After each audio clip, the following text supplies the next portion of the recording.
The Effects of Praise in Exaggerated Attentiveness, by Halanka Gruber, Switzerland, from Voice of the Aquarian Age. 46th year, number 197, December 2020. Translated by FIGU-Carolina. Every 2 weeks I visit a play group together with my children. There, mothers meet with their small children and babies, in order to play and to share together. During common snack time, a girl spontaneously shared, and out of her own accord, so it seemed to me, her brought along candy with another child. Thereupon, the mother, taken by the commendable gesture of her daughter, praised this behaviour in the circle with a "bravo," which she then repeated 3 more times. The girl was naturally proud of herself.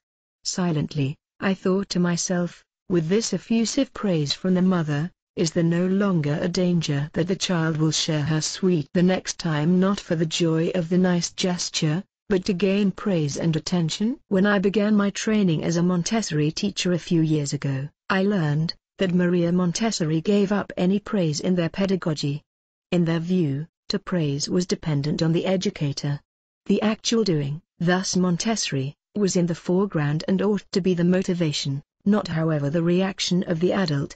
In the beginning, this new way of seeing something had a strange effect on me. However, in the society one hears again and again how important praise is for the children for a healthy development of their self-esteem. I cannot, however, simply ignore the child when it does something great, I thought to myself at the time. Subsequently, I studied this topic more intensively myself. I was already starting to listen attentively through Montessori education in terms of the negative outcoming effects of praise. For me it was then especially revealing, what I read in the book by Billy, Upbringing of Children, Adolescents and Adults. On page 98 he writes on this theme, among other things, the following: all educated human beings, children, young persons and adults, urgently need encouragement and appropriate recognition of their achievements, and indeed far away from any adulation, which in any case is only damage-bringing. But which damage-bringing outcoming effects praise draws after itself? Praise can make you dependent on it. If the child is accustomed to receiving a praise for acts and deeds, he or she expects this for every effort. The outcoming effect is that he or she no longer does the deeds for himself, herself and for the sake of it, but in order to please the other. Praise leads to passivity. Oftentimes, the pronounced praise from the parents shall empower the children to further their efforts. Contrary to this assumption, Billy writes that praise can lead towards passivity, by resting upon that which was achieved by the ones brought up. Praise is manipulative. Behind a pronounced praise, there is oftentimes a hidden demand for further successes and even improved performances. As a result, all other kinds of negative feelings can appear among the children, as for example, anxieties of not being enough, as also anger, rage and rebellion. Praise always contains a judgment. Bravo and super evaluate the child and his or her performance.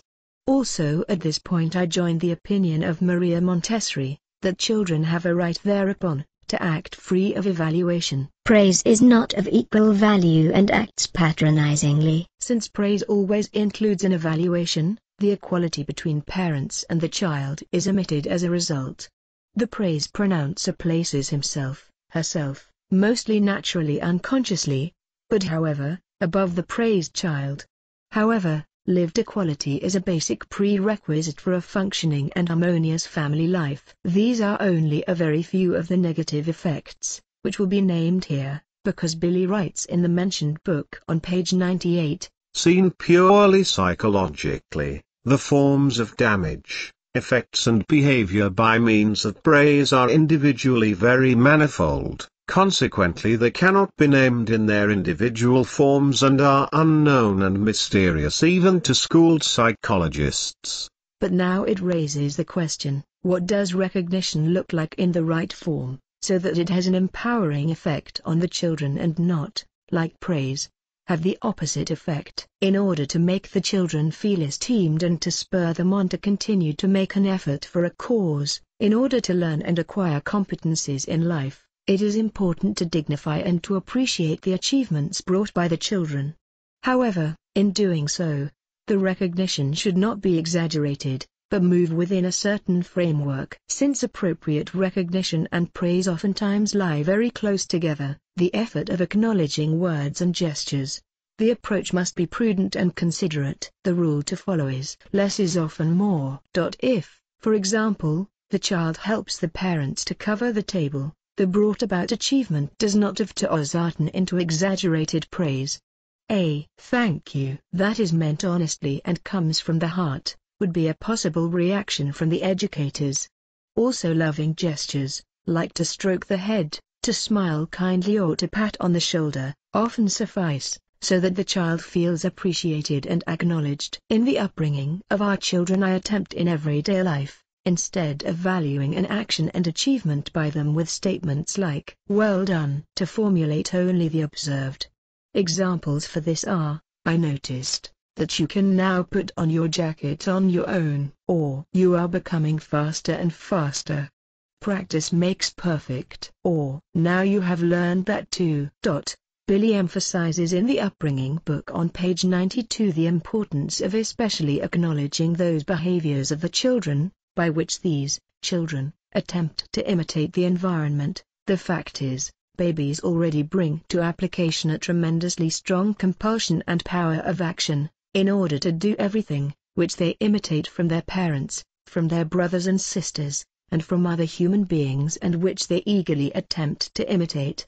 Every compulsion and power of action to attempt to imitate something valuable at all, thus to learn and become independent, is to be acknowledged and expressed accordingly with good and kind gestures and words, however, not in an effusive and praising wise. Recognition as a form of power of impetus has the zeal to strengthen the child in his or her self-esteem and self-confidence.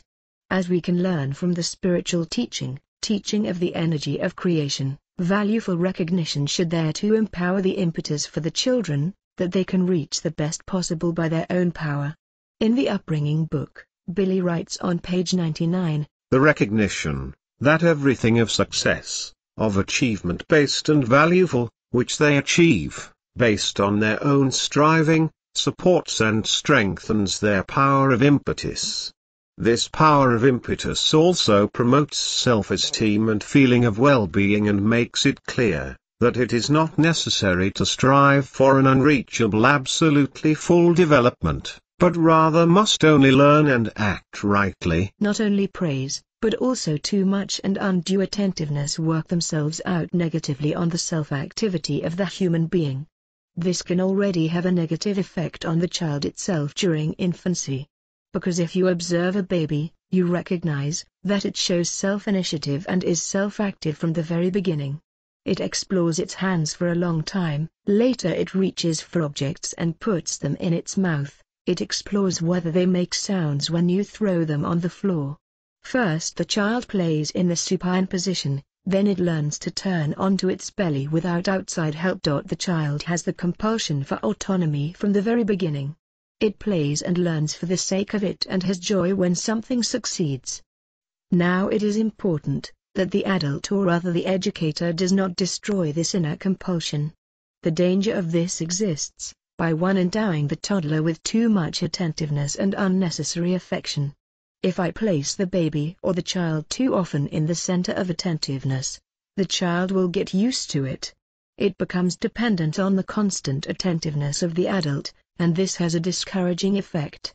As a consequence, the child no longer rests in itself and loses its own initiative, but even the independence as well as a healthy feeling of self-esteem are the values which must be imparted in a good upbringing. In conclusion to my article, once again an excerpt from the book Upbringing of Children, Adolescents and Adults, which I consider particularly significant. Billy writes on page 106, "Therefore, only power of action-making recognitions and appraisals are the right educational and instructional wise, in order to strive for a good self-esteem in those who are to be educated. With everything, however, love also plays an important role, which is best proven by means of constant power of impetus toward independence. self-recognition and self-esteem.